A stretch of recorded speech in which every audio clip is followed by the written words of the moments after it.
All right, and this after Rudy Giuliani turned down being Attorney General, apparently, so we'll see as they roll out those choices. Well, also some new details now about the phone call between President-elect Trump and Russian President Vladimir Putin. Both men agreeing that relations between the two countries are, they say, unsatisfactory, and they vow to improve them.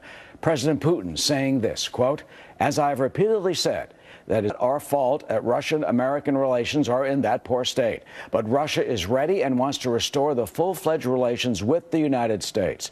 Well, Mr. Trump's transition team said, quote, President-elect Trump noted to President Putin that he is very much looking forward to having a strong and enduring relationship with Russia and the people of Russia. So what does all this mean? Keita McFarland joins us. She's a Fox News national security analyst, former Deputy Assistant Secretary of Defense in the Reagan administration, and is also on President-elect Trump's National Security Advisory Committee. KT, good to see you. So long title.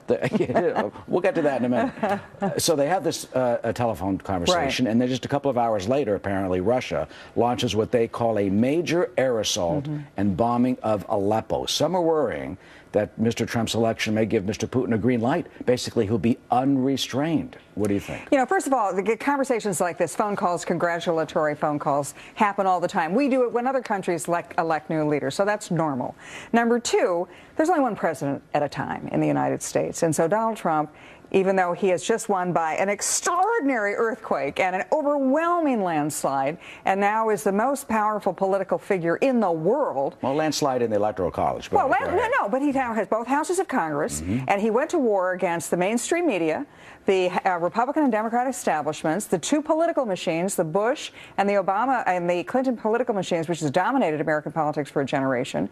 You know, the think tanks, the establishment, the cartels, the lobbyists, the donor class, and he beat them all. Some of the concern is, and the worries of American intelligence, saying that Russia influenced this election to try and get him elected. Well, nobody's really proved that. And in my conversations with intelligence officials and former intelligence officials, it often takes, you don't know it in real time, who's been doing what hacking and how they've done it. Often that takes as many as 200 days, for example, is the average when corporations find out. But there has been a concern because he praised Putin during the election. No, but here's the thing. And all this, how will that, especially the Balkan states? I mean, in Ukraine, they're worried. In Estonia, the Baltic states, the Kremlin has already called on President-elect Trump to withdraw the NATO troops from the border.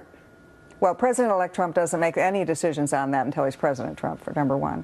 Number two, I thought that the press release that came out as a result of their phone conversation yesterday was told a lot of things. And the translation is when President Putin said, "We look forward to a period of mutual respect," etc. Mutual respect. Now, that's been absent from the U.S.-Russian relationship for the last 8 years. President Obama's his modus operandi is he says he insults Putin in public, humiliates him, talks about it being the wrong side of history and a declining regional power, where in private they gave him all the concessions. Now, Trump has said pretty clearly he offers respect to Putin.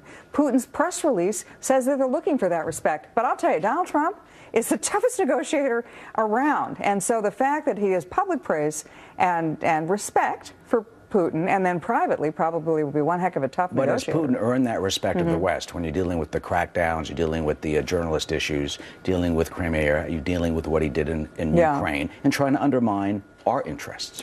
You know, here's the thing. We won World War II and we won the Cold War. And in doing that, we sometimes had to hold our nose and deal with allies that we didn't agree with on everything. And we worked for a common goal. Right now, the Russians have a common threat from radical Islam. I mean, Chechnya was the first place that radical Islam sort of reared its ugly head. There was a dirty bomb. It never went off, but that was the first one that was ever used was in Moscow.